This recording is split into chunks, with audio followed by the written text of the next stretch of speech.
bienvenida al candidato a la presidencia de la República, el señor Guillermo Lasso, quien en fórmula conjunta con Alfredo Borrero se presenta con el apoyo del movimiento Creando Oportunidades, creo, y el Partido Social Cristiano. Señor Lasso, muy buenos días.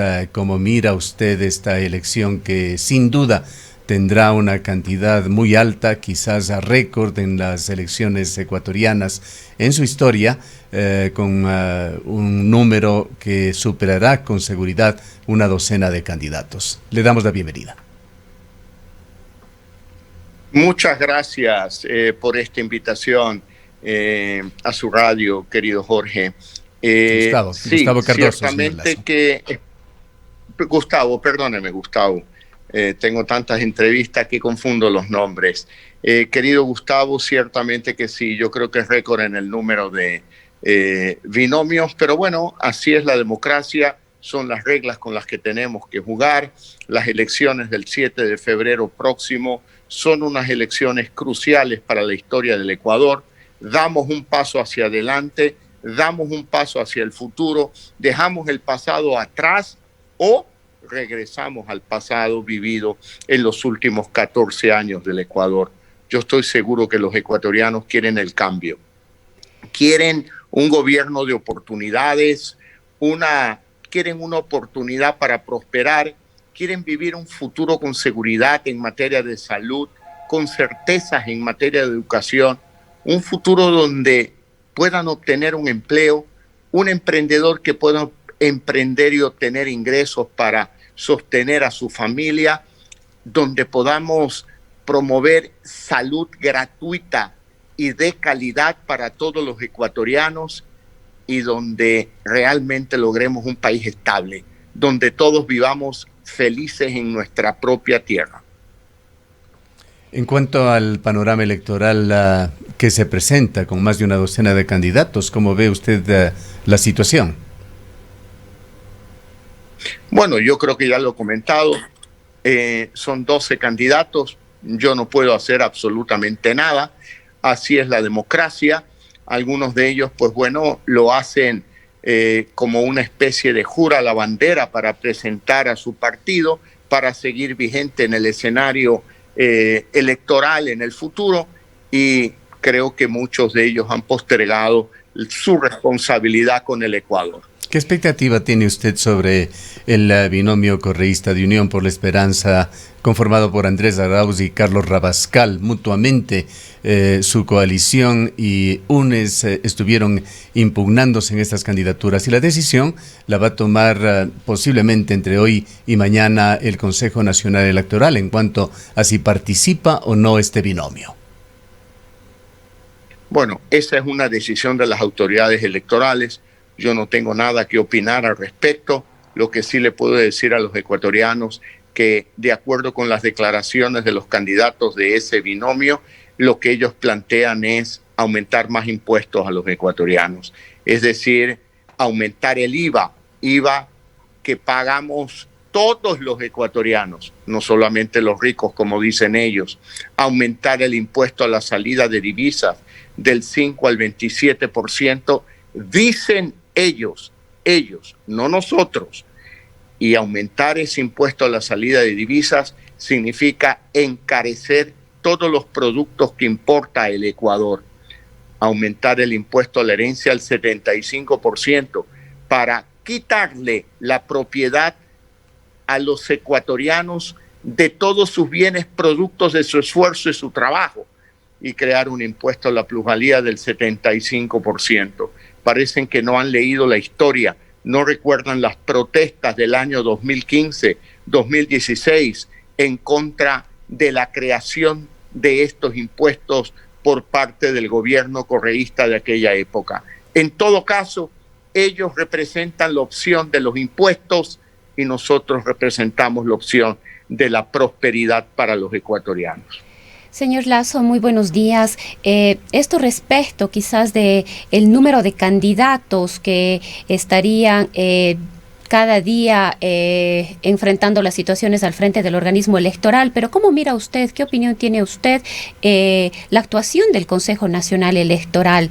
Es un organismo que tiene muy baja confianza, el porcentaje de confianza de los ecuatorianos es bajísimo respecto de la actuación de este Consejo, con un grupo de mayoría y un grupo de minoría al interno, con algunos reglamentos que se han ido aprobando en el camino, al parecer también sin los recursos necesarios para enfrentar el proceso electoral. Recordamos además que en procesos anteriores usted había denunciado fraude electoral y eso tenía una relación directa con el sistema informático que todavía continúa en entredicho. Es lamentable todo lo que usted señala y todo lo que usted describe. Es lamentable porque es la realidad. Pero eso es lo que tenemos. Y no queda más alternativa que jugar democráticamente con esas reglas de juego, con lo que tenemos, con ese tribunal electoral al que nosotros le hemos hecho muchas críticas respecto de los temas que usted señala. Pero yo creo que llegó el momento de hablar de la familia ecuatoriana. Llegó el momento de hablar de tantos jóvenes ecuatorianos que al graduarse del colegio no tienen empleo y tampoco tienen la oportunidad de ir a la universidad. Tenemos que preocuparnos de la economía, de promover la inversión en el Ecuador para generar empleo para los bachilleres ecuatorianos, para los graduados de las universidades, para la mujer ecuatoriana.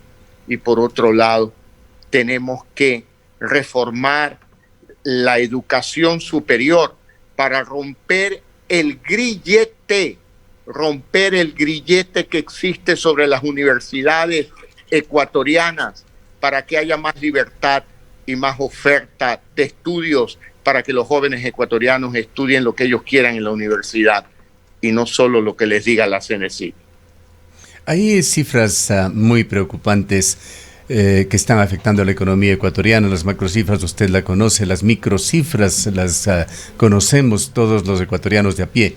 El día de mañana habrá protestas nuevamente en la ciudad de Cuenca y en el resto de ciudades del país porque la situación realmente se encuentra muy delicada y está afectando directamente a todos los ecuatorianos. En cuanto a las macrocifras, Ecuador ha superado una deuda pública de 70,000 millones de dólares. Recordemos aquella situación de escándalo que se dio en el año 2015 cuando se decía que Ecuador superó el 40% del PIB, 40,000 millones. En ese corto periodo, 30,000 millones más se han sumado de deuda pública y se sigue trabajando y pensando en esa línea como las soluciones de corto y mediano plazo. Por otra parte, hay un 10% previsto en la caída del Producto Interno Bruto de Ecuador. Y usted, señor Lasso, nos acaba de decir que no va a crear más impuestos, o está diciendo que la otra candidatura, la del correísmo sobre la cual habíamos preguntado, son quienes van a crear más impuestos, elevar el IVA, etcétera. Entendemos que usted no lo hará. Pero también usted en declaraciones previas ha dicho que los compromisos firmados entre el gobierno de Lenín Moreno ya próximo a salir y el Fondo Monetario Internacional son compromisos con ese gobierno que usted no los acatará.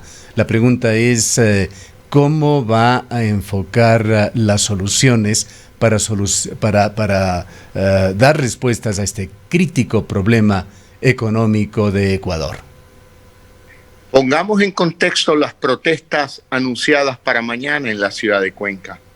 ¿Protestan por qué? Por la situación económica del país. Y yo diría que tienen razón. ¿Protestan contra quién? Contra aquellos que crearon la situación actual. ¿Quién la creó? El correísmo. En sus últimos 14 años de gobierno, bajo la versión dura de Correa y bajo la versión light de Lenín Moreno. Por lo tanto, si hay protestas en Cuenca por la situación económica del país, queda claro entonces que los protestantes no estarán de acuerdo con un regreso al pasado, con aquellos que habiendo destrozado la economía quieren volver por más dinero para ellos, por los actos de corrupción que queda claro que cometieron, por los asaltos a las arcas públicas. Por lo tanto, quienes pensamos en el futuro, quienes dibujamos un futuro de oportunidades, de sacrificio sí, de lucha sí, de trabajo sí, pero un futuro de oportunidades y de prosperidad, sin meterle la mano al bolsillo del pueblo ecuatoriano. ¿Usted sabe lo que implicaría subir el IVA en estos instantes luego de una pandemia? Producir una gran recesión económica, producir una recesión que generará más desempleo en Ecuador. En este momento no solo que no tenemos que subir impuestos, al contrario, tenemos que bajar impuestos, y quien debe ajustarse el cinturón es el gobierno, no ajustárselo más a los ciudadanos y a la familia ecuatoriana. Por lo tanto, esa protesta es de aquellos que no quieren que el Ecuador regrese al pasado, que no quieren que el Ecuador vuelva a ese modelo económico de exacción a través de impuestos del dinero del bolsillo de la familia ecuatoriana. Eso no lo quieren los ecuatorianos. Lo que quieren es la oportunidad de un empleo, la oportunidad de invertir, y por eso nuestra opción es la opción que representa el futuro de prosperidad para el Ecuador. La otra representa el atraso que nos trajo el pasado al Ecuador. Señor Lasso, ¿qué le responde a usted a quienes consideran y sugieren que la política del actual gobierno del presidente Lenín Moreno es la suya, luego además de haber reconocido un acuerdo de gobernabilidad con el gobierno actual, y que probablemente esas mismas medidas que se están viendo ahora se replicarían en caso de que usted llegara a la presidencia? Es absolutamente falso. Nosotros no hemos formado parte del gobierno en lo absoluto. Quien ha gobernado es Lenín Moreno, y el acuerdo al que usted se refiere es un acuerdo legislativo, no en el Ejecutivo. Es un acuerdo legislativo que permitió el nombramiento de autoridades en mayo del 19, y un acuerdo que fue público, por escrito, con 10 puntos. Uno de los principales puntos, lucha contra la corrupción. No cumplieron y nos retiramos del acuerdo. Y no cumplieron cuando aquel asambleísta, ex asambleísta, hoy preso, Daniel Mendoza, no permitió el juicio político de la señora Atamaín, de quien usted ha descrito la mala calidad de gestión como presidenta del Consejo Nacional Electoral. Es decir, nosotros proponíamos el juicio político a la señora Tamaín por las razones que usted acaba de describir en su pregunta. ¿Y quién no quiso? El señor Daniel Mendoza, hoy ex asambleísta, preso en la cárcel, y claro, como consecuencia de aquello, terminó ese acuerdo, no continuó ese acuerdo, que era estrictamente en el campo legislativo. Señor Lasso, en cuanto al tema de impuestos al cual usted se refirió en su intervención anterior, hay ciertamente debate en Ecuador y no hay acuerdos. Alberto Acosta Burneo, un economista a quien usted muy bien conoce, habla de que la presión tributaria en Ecuador es excesivamente alta, pero hay otros criterios calificados, como el del representante del Fondo Monetario Internacional en Ecuador, de que habla de que hay demasiadas exenciones en lo que se refiere al impuesto a la renta en Ecuador. Usted señala que no va a subir impuestos, que al contrario va a bajarlos. ¿Qué impuestos va a bajar? Vamos a eliminar el impuesto a la salida de divisas, que es un impuesto que lo pagan todos los ecuatorianos.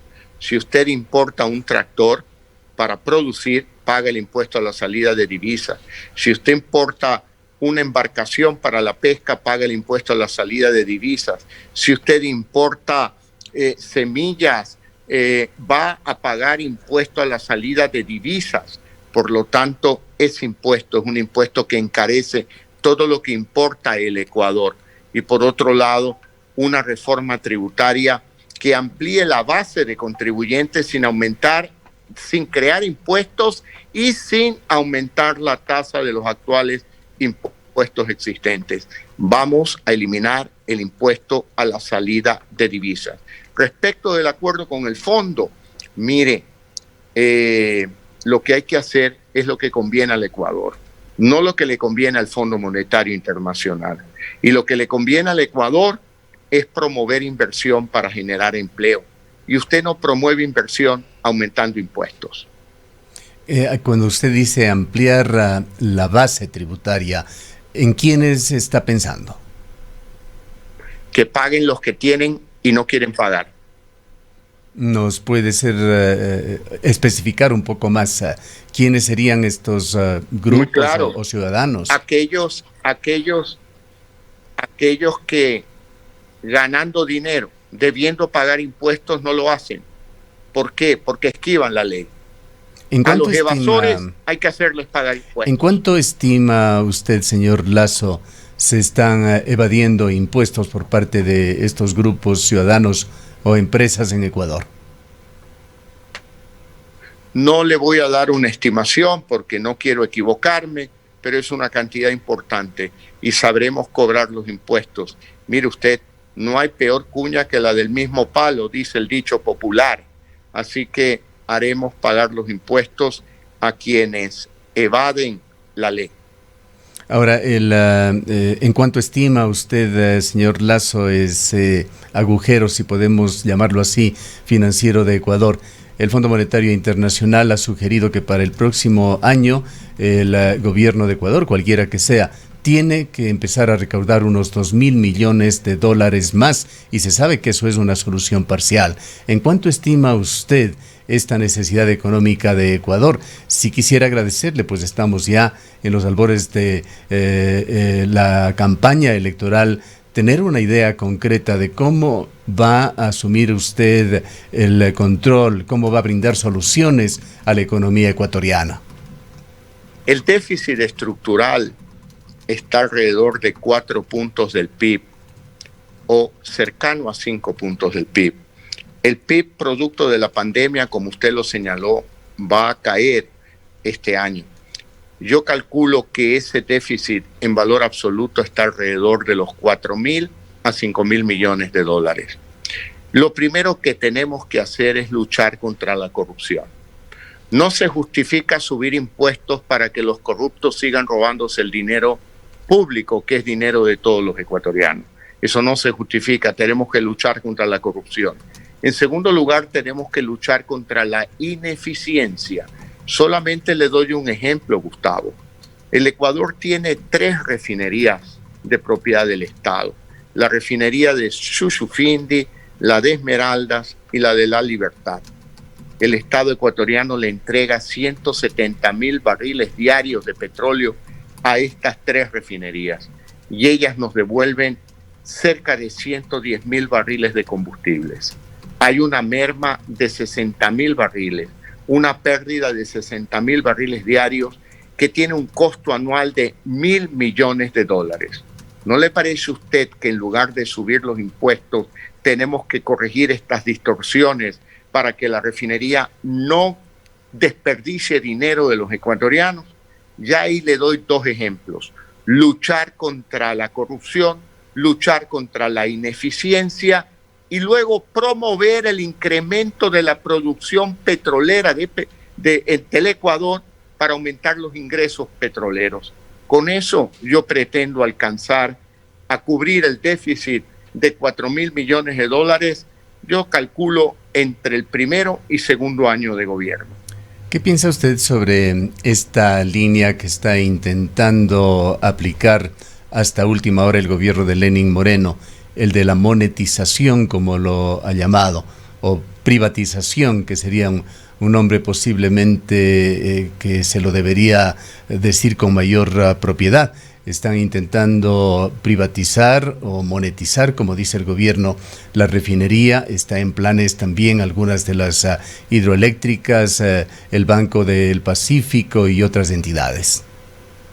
Mire, yo creo que no van a alcanzar a hacer absolutamente nada. De lo que he leído en la prensa, de lo que se trata es concesionar la administración de las refinerías, lo cual no implica privatización ni venta de la refinería, simplemente un contrato mediante el cual administradores externos administran las refinerías para evitar estas pérdidas que yo le acabo de señalar.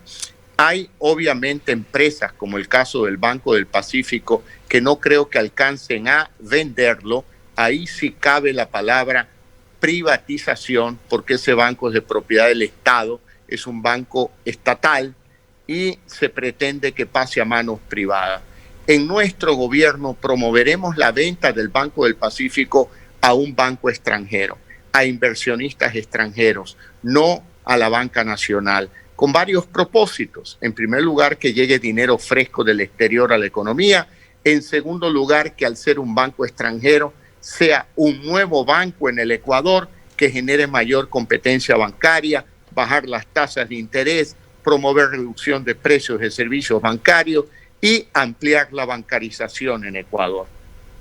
Señor Lasso, otro de los temas que nos preguntan además con insistencia es cuáles son las medidas que usted adoptará para recuperar y mejorar el empleo en el país. Las cifras son realmente preocupantes. La crisis económica que el país ya venía arrastrando, agravada además con la pandemia, ha puesto en una situación que hasta hace algunos años atrás no se veía en nuestro país, en nuestras ciudades. El número de personas en la informalidad, en las esquinas de las calles de las distintas ciudades crece cada día, y esta es una de las principales preocupaciones y que de alguna manera tiene también relación no solo con el fortalecimiento del sector privado, el sector productivo para la generación de empleo, sino que va a pasar con el sector público desde los acuerdos también con el Fondo Monetario Internacional, con los organismos multilaterales. Se le exige de alguna manera al país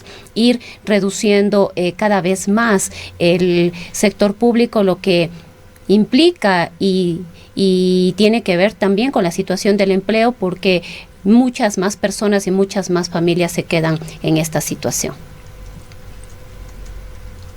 Parto por describirle un escenario. La carretera Machala-Guayaquil es un espanto de carretera y es una arteria vial fundamental para la producción que conecta dos puertos, Puerto Bolívar con los puertos de Guayaquil. Le pongo este ejemplo para decir, mientras más rápido logremos colocar maquinaria para poder llevar a cabo esa vía, de por lo menos 2 vías de ida y 2 vías de regreso, en ese instante en que ponemos maquinarias ahí, ya generamos empleo, porque se va a contratar a un soldador, se va a contratar un albañil, se va a contratar un carpintero, se va a activar la fábrica que hace los uniformes de los obreros que van a trabajar en esa carretera, y también se va a activar la microempresa, porque claro, con el ingenio popular, la señora que elabora corviches y hace avena colada o hace jugos, pues ya manda a su hijo en una bicicleta con 2 canastos, uno a un lado, otro lado, para vender corviche, para vender jugos a la hora del almuerzo de los obreros que están construyendo la carretera.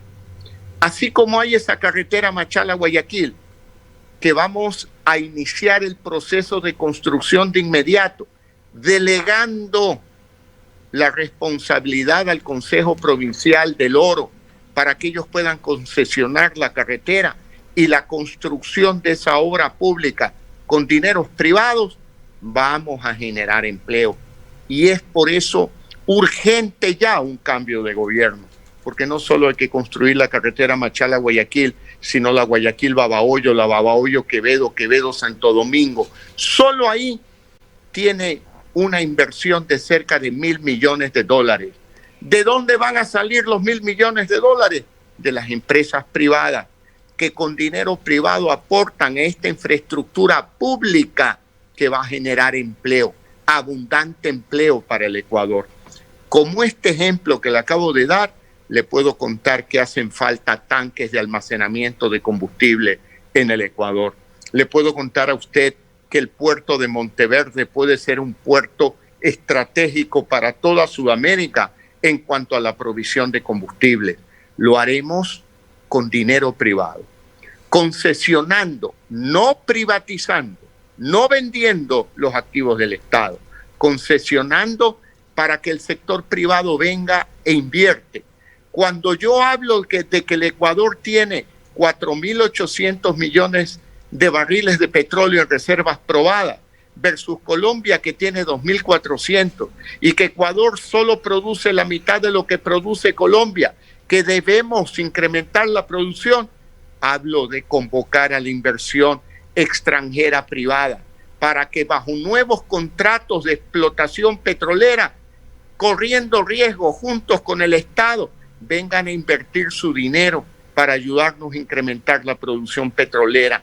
Con más dinero del petróleo cubrimos el déficit, pero también utilizaremos dinero para capitalizar el Banco Nacional de Fomento, para dar crédito al sector agrícola, al sector ganadero, al pequeño agricultor, al pequeño ganadero, a 30 años plazo, al 1% de interés. Daremos asistencia técnica al sector agropecuario. Llevaremos a cabo obra pública en riego, en caminos vecinales, en las zonas rurales y campesinas del Ecuador. A lo largo de todo lo que le he descrito, yo imagino ver a muchos padres de familia que hoy están tristes, que viven angustiados por la situación económica de su familia, a muchas mujeres ecuatorianas saliendo de sus casas a sus puestos de trabajo, recuperando su esperanza y la capacidad de sostener a su familia sobre la base de su propio esfuerzo, con empleo, con la oportunidad de emprender, con la oportunidad de iniciar pequeños negocios y tener ingresos para sostener a la familia. Señor Lasso, hilvanando un poquito lo que usted señala, hablemos sobre el tema petrolero. Usted indica que se va a invitar empresas extranjeras para que vengan a arriesgar sus capitales conjuntamente con Ecuador. ¿En qué zonas se va a explotar petróleo? El nororiente ecuatoriano está ya sobreexplotado y las reservas se van agotando. Las zonas a explotar serían el Yasuní, en la zona que parcialmente ha sido respetada, y el suroriente de Ecuador, tema que ha generado ya muchas protestas en esta zona del país. ¿En dónde se va a centrar este trabajo con las nuevas explotaciones petroleras en Ecuador? Voy a ser enfático, Gustavo, y muy claro a su pregunta. No vamos a ampliar las fronteras petroleras de Ecuador. Lo que vamos a hacer es más productivos los actuales pozos petroleros, porque muchos de ellos requieren tecnologías nuevas para poder mantener la producción anterior. Por lo tanto, necesitamos capital extranjero, tecnología extranjera que venga al Ecuador, que arriesgue su capital sin ampliar las fronteras petroleras del país. Señor Lasso, aunque quisiéramos escuchar también sus planes sobre un cambio en la matriz productiva de Ecuador, no estar sujeto solamente a la venta de materias primas y al extractivismo, es importante conocer y aclarar cuál es su pensamiento con respecto a la minería, particularmente a la gran minería, a la presencia de los consorcios mineros internacionales en Ecuador, tema en el cual el actual gobierno ha apostado mucho. En primer lugar, respetar el medio ambiente. Eso es fundamental. Sobre todo, respetar las fuentes de agua, respetar los pajonales, respetar los páramos. Ya lo hemos hablado esto con usted en anteriores entrevistas y le he dicho exactamente lo mismo. Y luego, que existan consultas previas con las comunidades. Por lo tanto, si conservamos el medio ambiente, si respetamos la vida de las comunidades, solo cumpliendo esas dos condiciones llevaremos a cabo proyectos mineros que también son una fuente de recursos para la economía ecuatoriana. Usted en la ocasión anterior, cuando conversamos de este tema, usted habló sobre una cota por encima de la cual se prohibiría la minería. ¿Sigue pensando que por allí van las limitaciones y los alcances? Qué buena memoria que tiene usted. Recuerde que yo me equivoqué en la altura y usted me la corrigió. ¿Se acuerda, Gustavo? Sí, muy claro. Bueno, yo sigo pensando lo mismo. No he cambiado de opinión, Gustavo. Tenemos que proteger sobre todo las fuentes de agua. Las fuentes de agua de la cual se nutre ciudades como Cuenca, ¿no? Sin duda alguna vamos a proteger y vamos a ser defensores de la naturaleza.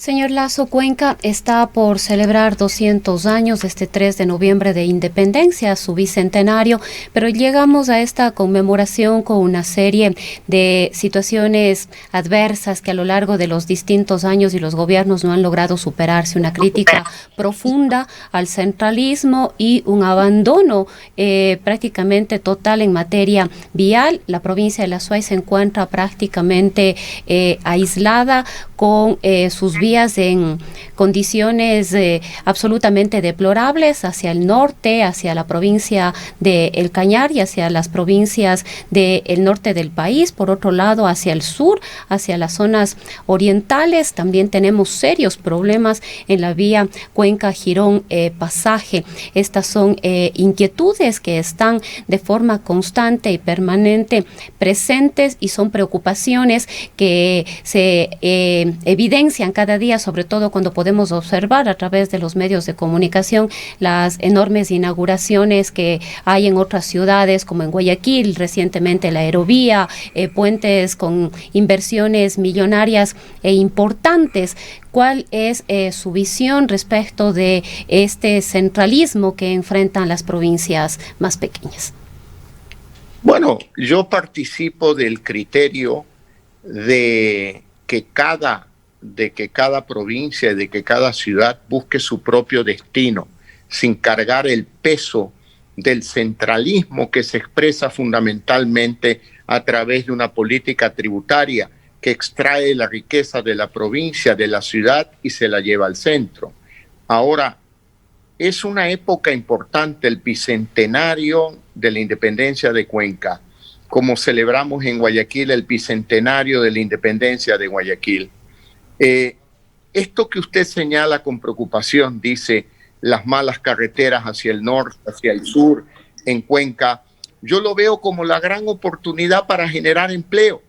Me encantaría estar el 3 de noviembre en Cuenca y poder decirle al prefecto de La Suay, ahora a la prefecta de La Suay, oiga, el gobierno, en caso de yo ser presidente, va a delegar la responsabilidad al Consejo Provincial de La Suay de toda la infraestructura vial para que convoque a capital privado, concesione las carreteras, porque lo que usted acaba de señalar de Guayaquil, tanto el puente como la aerovía, se lo ha hecho con dinero privado, con un gran ingenio de las autoridades locales, promoviendo la inversión privada en obra pública. Y yo creo que eso es lo que tenemos que hacer en todo el Ecuador, porque el Estado no tiene dinero, tanto no tiene dinero que no está al día en el pago de sueldos y salarios, no paga la seguridad social, no paga los gobiernos autónomos descentralizados.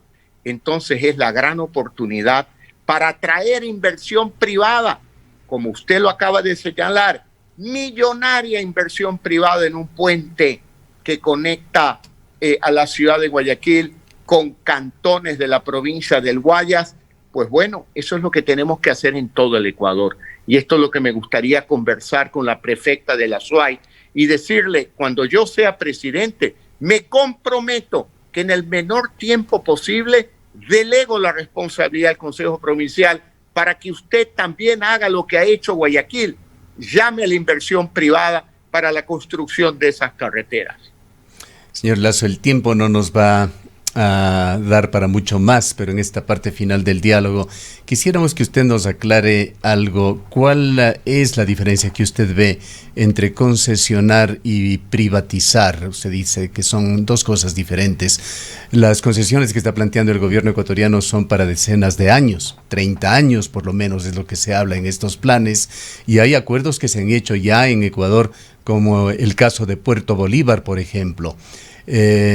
A más de definir estas diferencias, usted también quisiera que nos aclare cómo es que pondría al Banco del Pacífico en manos de banqueros extranjeros. Usted señaló esto también en su declaración. ¿A través de qué mecanismo, qué características tendría esa privatización? ¿O es simplemente una venta también, o una venta también del banco?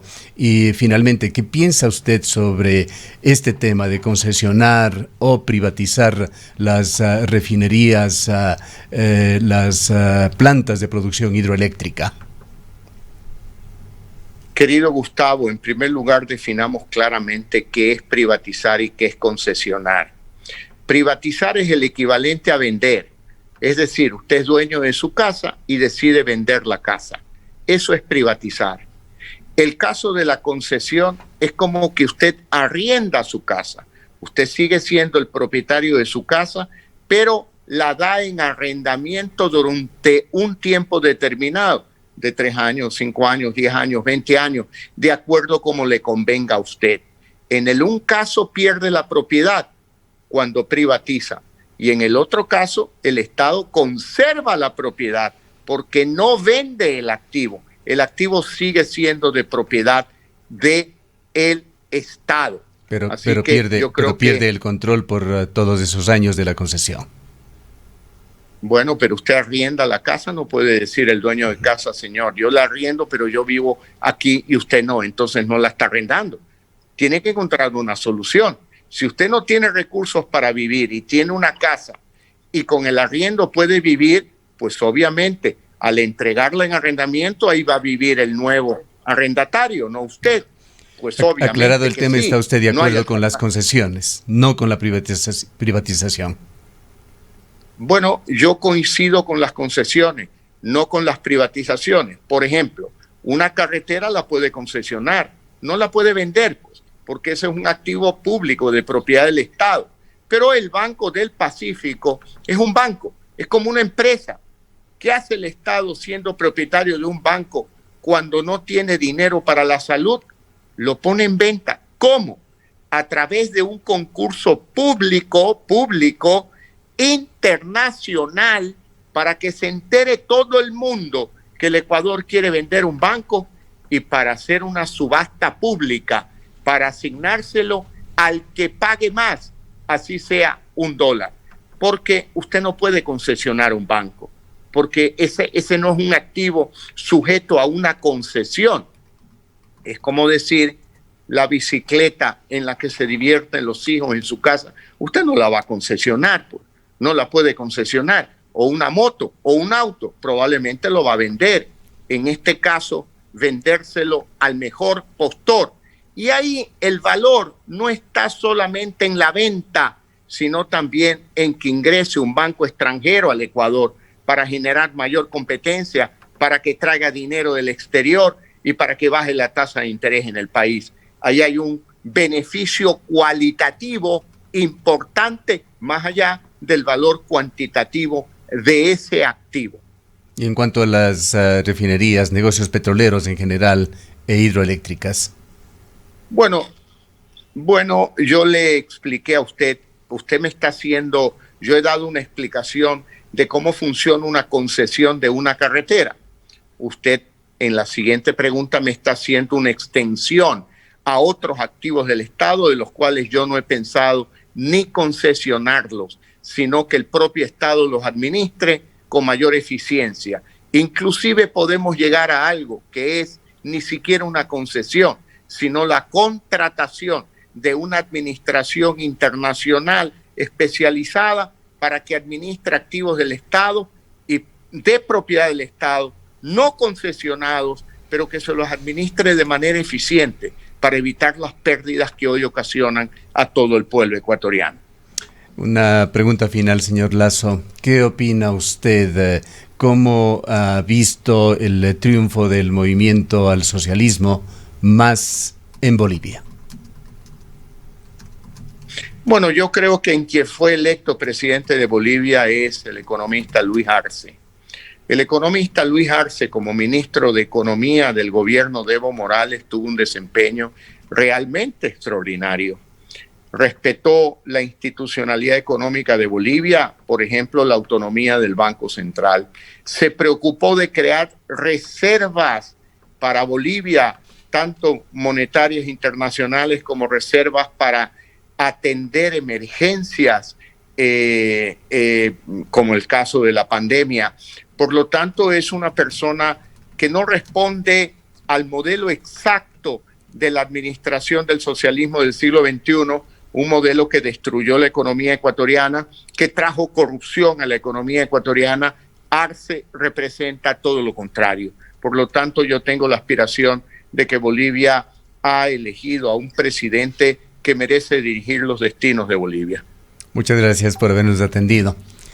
Han escuchado al señor Guillermo Lasso, quien con la alianza Creo, Partido Social Cristiano, y acompañado del ciudadano cuencano, el médico Alfredo Borrero, busca la presidencia y la vicepresidencia de la República.